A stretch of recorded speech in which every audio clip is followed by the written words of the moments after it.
Keith, let's talk baseball then. You just talked about that you are just looking up and identifying where prospects are. Who's the next prospects? Who's the next top prospects? In this case, you just revealed a list here. And Zach, is there any – I don't know if you have it up or not. But anyway, you know the list here, Keith. But for Orioles fans in Baltimore, hey, you have 5 to the list. And apparently what I heard was that this Orioles team – the system was down. And while, they had to change things up last time we talked of, maybe there was a little bit concerns from previous draft classes, you still are identifying and liking some guys that are from the Orioles brass right now. So who do we want to start with in this list that maybe you are the most excited about of the Orioles top prospects that you have on that list? Well, do you want to talk Basallo? Because obviously he's been in the big leagues and probably a pretty good chance he's going to play somewhere for them in the big leagues this year. I don't know if he makes the opening day roster necessarily because he is a catcher, and I think they should probably continue to develop him as a catcher. It's obviously better for his value.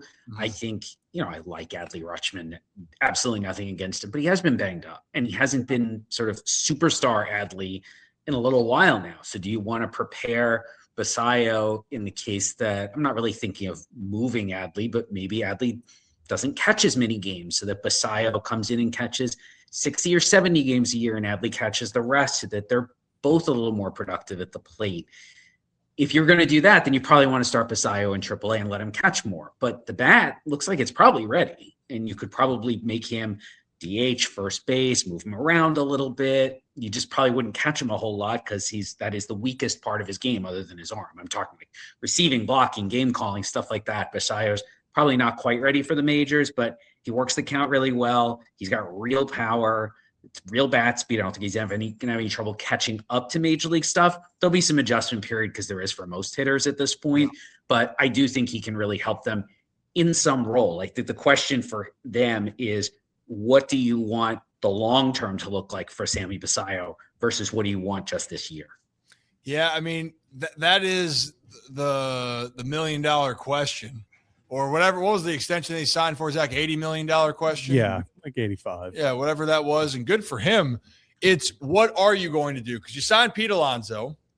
He's going to play the majority of the games at first base, which he should, because even though he might DH more, I'm still a believer, unless Pete has proven that he's comfortable DHing. Some guys know how to DH, others don't. He knows how to drive in 120 runs and hit 40 jacks playing first base. So there's a mindset that he understands, but Sam has to fit into this equation somehow in some way. And the upside's there. It's undeniable. There's a lot of different outcomes because he's so young, but then maybe in this case, if he's going to catch, maybe slides into play first or DH. I know he's not on your list, but it's in the conversation of Kobe Mayo, because that's the conversation here of what do the Orioles kind of do with Kobe, and maybe just your thoughts on Kobe just for a second. Of clearly has upside with power potential, trying to figure out a position. But yet there's a logjam because we're going back to what we talked about last year of who you're going to prioritize here. It sounds like, to me, Sam Basallo is going to be a priority, whether it's opening day or sometime in 2026. And I like Kobe Mayo. I really wish they would, if they're going to call him up, right? You got 200 at-bats, you got 250 at-bats, something like that. I understand there's other reasons. It's not all about one player. But if you are thinking in the development mindset, like Kobe Mayo has been one of their top prospects for years, he hit all the way up through AAA. Yeah, there's a little question of what is the optimal position for him. But there weren't really a lot of questions about the bat. And he's a good example of what I was talking about with Basallo. Most guys struggle on their first exposure to big league pitching. The gap between quality of baseball in the majors right now and the quality of baseball anywhere in the minors, mostly AAA, but really anywhere in the minors, is enormous. The pitchers in the majors do more things. They have better stuff. They often throw harder. They have so many more tools at their disposal. It is a very big challenge to ask even the best minor league hitters to come up and hit major league pitching right away. And the way they've handled Mayo is a lot of like, well, you didn't hit for 3-4 weeks, you're going back down. That's not going to develop him for the long term. And I actually think they've probably hurt his value a little bit if they were thinking about trading him. So also thinking ahead a little bit, if there is a way to get Kobe Mayo regular playing time, or at least regular at-bats in the majors, do that. Let Basallo start at AAA, have him catching 5 games a week, and maybe Mayo is your opening day DH. Or at first base. Pete Alonso is not a very good first baseman. I understand your point about his comfort level and is he willing to DH regularly? Defensively, they are better off if he is a DH. His defense at first has never been good, and it is definitely declining as he's getting older. We all decline as we get older, obviously. I would like to see Mayo getting some of those reps at first, and more importantly, just see Mayo get regular playing time, or else he should probably be somebody they're trading for pitching. Yeah, and on top of that, by the way, they do have another first baseman in Ryan Mountcastle who's still on the roster to start this year. So there's this log jam, and talk about value being down. I still am a Mountie believer with his bat. Now he's got to get confidence back. Number one of the defensive first baseman, he's the best of the 3. Mm-hmm. And for him, when he's coming through the minors, that dude hit everything. He hit everything. In the big leagues, the swing and miss has been out there, but the biggest part that I've seen is staying healthy and having confidence in himself just from being around. I remember I've talked to a couple of my former teammates, and even talking to him, I go, dude, I don't think you realize how good you can be, but that's the mental challenge of players. But if the Orioles are trying to trade Ryan Mountcastle, his value's down. Kobe Mayo's value is how are teams viewing him, and it's not that it's a mess. It's never a mess to have talented guys that are on your team for depth purpose. But as far as development purpose, it is a log jam. And I think Zach will continue on with the prospects, because we're talking about Sam Basallo being one, but there are some other names on this list, and the Orioles are going to have some questions that need to be answered. Yeah, actually, Keith, one of the names I wanted to talk to came in at the latter end of the list at number 97, Enrique Bradfield Jr. There has been some questions about, okay, is Colton Cowser, do you have him play a corner outfield position and you stick someone else in center? Is he your center fielder? Questions around that. For Enrique Bradfield Jr., it always felt like maybe the hit tool was the thing that you wanted to see more out of. From your perspective, what have you seen from him maybe development-wise, and where do you see him kind of fitting into Baltimore going forward? I saw him a couple times this year. I was actually at the game in the fall league. Folks should go find the video online where he ended a game by stealing a home run. Yeah. He just went halfway up the wall. It was amazing. Absolutely amazing. It was one of those you could hear, and the players are losing their minds, and you could hear the reaction of the whole crowd. Okay, there's only 200 people there, but still, it was awesome. And that's who he is. He is an elite defensive center fielder. You could put him in the lineup right now in the majors. He would play plus defense in center. He would add value on the bases, and he'd probably hit ninth. And that's really the issue with him, is they've never really done much with his swing. He changed his swing himself while he was at Vanderbilt. I think he was trying to get to some more power into his draft year, and I think it cost him a little bit, not in money, but I mean, it cost him in terms of production. And his swing has always been a little overcomplicated. It's like, you are an 80 runner who is strong enough to just hit some line drives to the outfield. That's all we want you to do. I don't care if you hit 5 home runs a year, but if you are spraying line drives all over the field, especially to the left field gap, you're going to be on second or even on third a lot of the time. And there is huge value in that. And it'll keep your batting average up. That's the player I want him to be. I don't think that's quite the player he is now, but the player he is now would help a major league team. Like, he could probably be a 2-WAR player at the bottom of a lineup, because he will get on base enough. He'll play an unbelievable defense, and he'll steal 40 or 50 bases. I mean, he's super exciting. I love watching him play. I also have seen him, it's like 6 years in a row now. Whenever his freshman year in high school was, that was the first college. That's the first time I saw him. So I have a lot of history with this guy, and I'm like, I know you can be better. You are good. I just know you can be better than that. Yeah, and I was going to say, I think that's for Orioles fans. It's the same thing like what you said. It's like, you plug him in center field opening day. Defensively, you're not worried about center field for the rest of the season. It's where's the production at the plate going to come from. And then real fast, obviously we talked about the catching kind of surplus in Baltimore. Ike Irish, another guy in your top 100. It feels like he's not going to be a catcher going forward. Just so, where do you think it's safe to say stick him in the outfield, stick him in one of the corners, and let him develop there? Because the bat tool is really what you're liking from Ike Irish. He can really hit. And I mean, he's got unusual opposite field power. And it may not be like big fly power. I'm thinking more in terms of the sort of batted ball data, right? The exit velocities, even going the other way, are really good. So that shows me he's got a lot of hand strength. And it's unusual to see guys do this at this point where he's willing to kind of hit it where it's pitched. So many guys are just trying to pull the ball in the air all the time.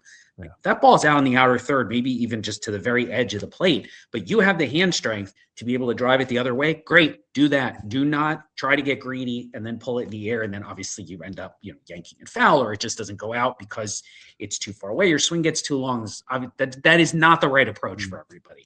I think he played some right field. He broke his collarbone in college. And when he came back, Auburn liked their other catcher. I'm blanking on his name. He was a better defender. Irish can throw. He was never great behind the plate. I don't think he really, really wants to catch.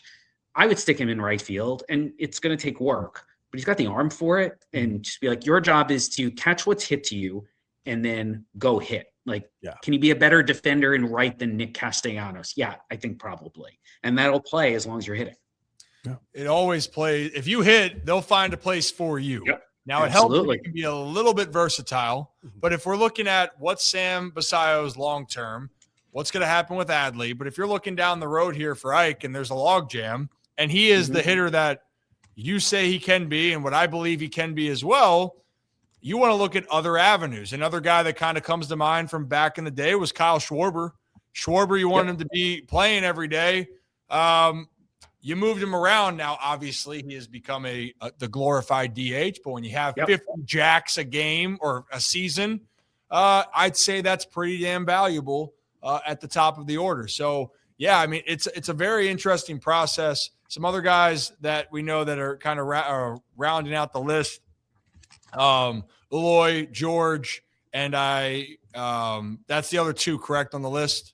And then Dylan Beavers was on my just missed list, which came up today. I'm happy to talk about any of these guys. Yeah, man. I mean, well, you know what? Yeah, Dylan Beavers, who cares anymore, right? Who cares that he could possibly be Rookie of the Year? He's off the list. In all seriousness, though, he's when you mentioned Enrique Bradfield Jr. a second ago, one thing I think for the Orioles, and I'm curious how they're going to change, and the reason why I brought up EBJ is I thought it sometimes – a lot of the hitters weren't playing to their strengths in the big leagues. Not everyone is a home run guy. Not everyone should be a pool happy guy. You got to figure out what works for you. And I'm hoping for EBJ's sake, he just focuses on be the guy that gets on and wreaks havoc on the base pass. That's what I look. I think Dylan Beavers has some pop, but he kind of has that little scratch and claw type of mentality to him.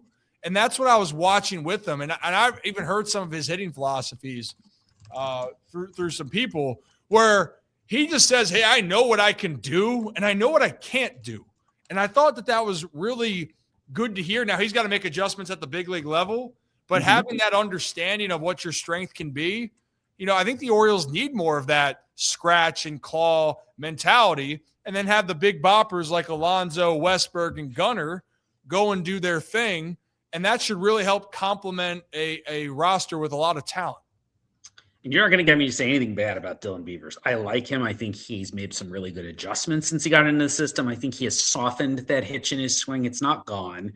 And I think as a result, despite the fact he posts really good exit velocities, it's not a big power swing. He's probably going to be more of what you're describing, a guy who puts the ball in play a ton, hits it hard enough that he's going to hit for a pretty high average. I do think he's a Rookie of the Year candidate. He's got a job, most likely, and he's going to put up some numbers. And particularly, he's going to put up kind of the basic numbers that voters do still gravitate towards. If he plays every day and he hits like 290 with 15 homers, that's probably going to get him a lot of Rookie of the Year votes, especially if he manages to do that, to get his 500 at-bats over the course of the year. And that's kind of what I think he is. I always wanted him to hit for more power. At this point, I'm just sort of, the swing is what it is. He is going to be a very capable defender in right, probably above average, adding some value there. He does work the count really well. I think he knows the strike zone well. He's going to hit for average with a little over the fence power. That's a really good player. I don't think he has some of the upside of the other guys we're talking about. But if you want to argue, hey, Beavers should be on the top 100 because he's got value right now, sure. I get no issue with that. He is a very good prospect. Well, to wrap up, we didn't talk about Aloy and George. Can you maybe just do some notes on Sure. on those guys specifically, where if people don't know, why did they make your list? What stood out to you about them? So I love Nate George. I might be the president of the fan club. Like I saw the numbers last year in the complex league. I'm like, this guy's a 16th round pick. What, out of nowhere? Like, who is this guy? He gets promoted to Delmarva. I drive down there to see him, and I'm like, yeah, I'm in love. Sign me up. This is awesome. That guy plays like his hair's on fire. It's plus run. He can stay in center. He's got a really good idea at the plate. He's got a quick bat. I don't know if there's going to be a lot of power there. That might be the limitation, not a huge one. Maybe that makes him kind of like what we're talking about for Bradfield, where he, in the best case scenario, he's a leadoff hitter. He gets on base a bunch. He runs like crazy. He will always take the extra base. He's always trying to get himself involved in the play. He's running all over the outfield. I love guys like that.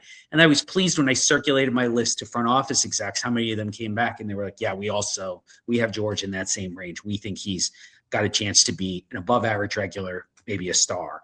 Aloy is an interesting one. Hits it really hard. He's got plus power. He can definitely stay at shortstop. They have a real thing to work on with him. What we talk at, pitches you're choosing to take. And that was a real issue for him in college. It's why they managed to get him with their second pick, when I think the majority of people, at least on the outside, we all thought he was a first rounder. And I think this is a big challenge for their player development group. I know you and I have talked before that 2024 draft, they didn't do a great job developing those guys at the very least. Most of them went backwards last year. Aloy is, to me, the biggest challenge of the 25 draft class for them, because we all see what he needs to work on. You've got to get him to make better decisions at the plate. If he does that, you got a chance for an all-star. And that's why he went so high, because of those reasons. And if you can maximize what you see with the potential has a high payout here. And this is the beauty of prospects, the beauty of baseball. You can be a 16th round pick. You can be a first round pick. How do you develop and how does it click that leads on to greater things? Before I wrap up, Zach, you have any final thoughts for Keith? No, actually, I'm glad you brought up Nate George, because I feel like Keith, like you, he was someone that he burst on the scene, and then suddenly everyone in, Orioles fans were just obsessed. It was like I called a game in Aberdeen of his, and it was the classic hits a little bloop shot into the gap is a single for 90% of people. He's standing on second, ground ball to the shortstop. Next play, didn't care, gets to third. And then fly ball gets himself in. And it's like that electricity. Couldn't have said it better myself. That is the definition of playing with your hair on fire. It feels like you almost have to, you're like, he's not going to stop, is he? Like, I'm looking at him. No. Right fielder has the ball. Throw the helmet off, and he is running like crazy, and the hair is going, and you're like, yeah! Like, I love those guys. Give me more guys who play with that kind of energy and intensity. Mm-hmm. It's not reckless. But he is like, I'm going to take that extra base. It's confidence. Yeah, and you are. Yes, he has that kind of speed. He knows he can change the game. He was the best player on the field. The first time I saw him in Delmarva, I think it was against, was it the Cleveland affiliate? And he was the best position player on the field at that time on either roster. And he's the guy you can't take your eyes off of. He is. Not bad for what, 15th round pick? Yeah, for not that much money either. Yep. I mean, I'm all for players getting paid, but he was not. I talked to another club, another scout who had that area, and he's like, I saw him once. I guess I missed. I'm like, dude, everybody missed. Do not feel bad. He was a 16th rounder. The Orioles did a great job. Yeah. I mean, and those are the diamonds in the rough. And that again is the beauty of it. As much as you can scout and identify, we know that some teams will be in love with prospects that have potential, but again, they have a lot of outcomes. I still remember from my draft class, Keith, Tyler Kolek, if you remember that name, that's still too well. I remember he was the second overall pick, right? Yes, he was. Oh God, one of the worst trips of my life to fly and see that guy. And the whole team comes out. He's here. Everybody else is 6 inches shorter than him, and the guy couldn't throw strikes against the Lollipop Guild. I was like, what am I doing here? But he was throwing 100. It's a high school guy throwing 100 back then. I was like, but that's a prospect, right? Like, if I saw Tyler Kolek now, I'd be like, no, I'm okay. I have seen this movie before. all too often it ends with a guy who doesn't work. I think he blew out and he got the yips and then he was done. And it turned out his brother made the big leagues. Yeah, and another pitcher that comes to my mind, this is a good example here to close it out. And hey, next time, Keith, you should add some pitchers to the Orioles top 100 if you can. That'd be great. Yeah, well, I'll have a chat with them about that. Okay, perfect. Well, and you know what? That can be for a different time because that's still what people are wondering, and that's why in Baltimore they're saying you need to go get some pitching if you aren't developing it properly. There are guys, but track record's not there yet. I digress. The other part then, Zach, Josh Hader's a pretty good closer, right? Josh Hader coming out of high school was a 19th round pick ahead of me. Yep. I was 20th. He was 19th. Josh Hader, Keith? He did not throw hard coming out of high school. No. And it was funky. It was local, right? I think it was somewhere. He's a Maryland guy. But the one thing for Josh, he knew how to pitch first, and then he never long tossed, I think is a story. Learned how to take care of his body a little bit, grew into his lanky frame, and then went from throwing 80s, mid, maybe high if he was lucky, to now throwing 97, 98, close to 100. And that's the part of it. 19th round pick. And at the time, and still is when he's healthy, he's one of the best closers in the game. So, that's the context of all of this to tie it all in. You truly don't know. And you said, how do people miss on it? It's hard, Keith. It is hard to identify. God. You hope you're right, but it's so damn hard. The number of guys I've seen, and I'm thinking really high school guys, like we have a better, it's easier with college guys. They're older. We see them against better competition. We have better data. High school guys, even the ones where you're like, he's going to hit. He's definitely going to hit. Or the other way around. I saw Mike Trout as a high schooler.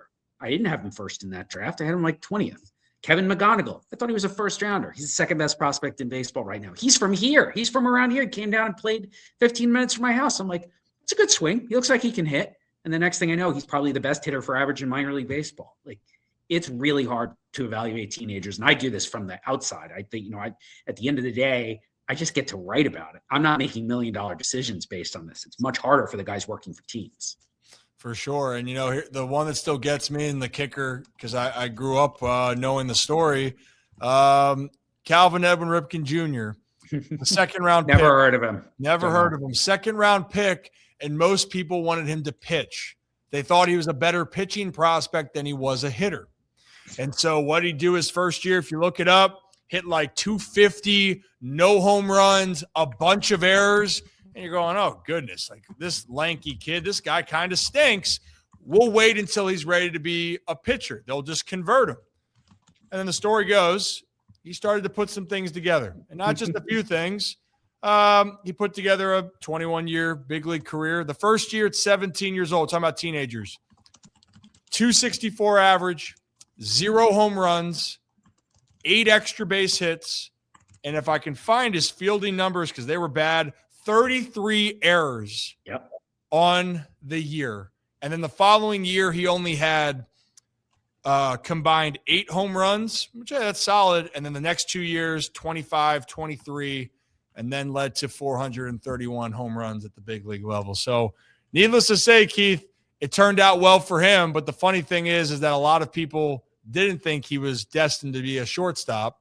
They thought he was destined to be something else. So this is how hard the game is. And he went on to be arguably one of the greatest players, one of the greatest shortstops the game has ever seen. That's enough of me being nice about him because he's a jackass when he doesn't answer my call. So if you're listening to this, Calvin, I appreciate you answering my call earlier. But Keith, where can people find you and everything that you're doing? I know you're going to take a little bit of a break, and you deserve it with the family, but where can people continue to find your great work? So it's all in The Athletic. Top 100 is up. The Just Missed guys is up. Thursday this week, my ranking of all 30 farm systems will go up. And then starting next Monday, I'll do team by team top 20s with a little org report. We're doing one division every day. So 5 teams will go up every day. I think the remainder of that week, that's literally what I'm working on right now. If you're looking for me on social, I'm on Blue Sky, just Keith Law. I am also on Instagram, Mr. MR Keith Law, where I've been posting some of the links. And occasionally there's stuff about food or board games and other things that aren't baseball. You know what? Honestly, we found out more people love the things not about the sports and baseball. Or I mean, at least that's what we found out on our end. but they do like the sports too. You know a little bit about baseball prospects as well. So, well, Keith, I appreciate you, man. Thank you for taking the time. It's always a pleasure. I look forward to the next update. I look forward to continuing the Nate George fan club. And, you can be vice president. I'm president. You can be vice president. Zach, what do you want to be? I'll be secretary. Okay. That works. Someone's got to do the hard work here. All right, Keith, be good, be safe.